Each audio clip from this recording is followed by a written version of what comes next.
I'm Evan Donahue. I'm the technical team agronomist for Team 34 in Southwest South Dakota. Here's your agronomy tip of the week.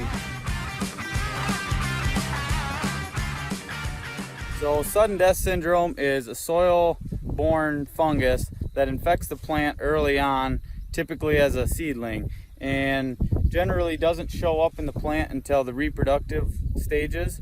And generally low-lying areas that are wetter and more prone to diseases is where sudden death syndrome will more than likely show up in the largest volumes.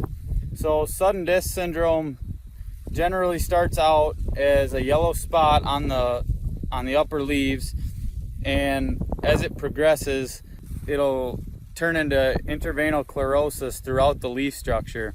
One main disease that replicates sudden death syndrome, or they kind of look alike, is brown stem rot. And a couple key ways to determine the difference between brown stem rot and SDS is to cut the pith open of the plant. In sudden death syndrome, it will look white and healthy looking, whereas in brown stem rot, it will turn brown.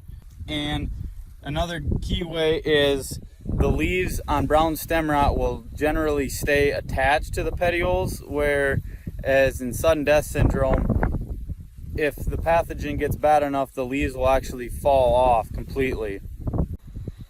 A couple of ways to manage your SDS in your soybean fields is simply to plant a highly resistant variety. Also, applying a seed treatment.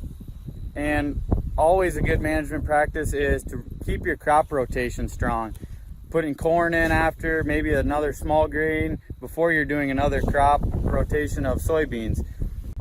Another good way to help reduce your risk of SDS is to delay your planting date a little bit, to let the soil dry out a little bit, and also to help it warm up. So I hope you found this useful, and if you have any other questions, don't be afraid to reach out to your local technical team agronomist or your sales account managers, and they'd be happy to help you out.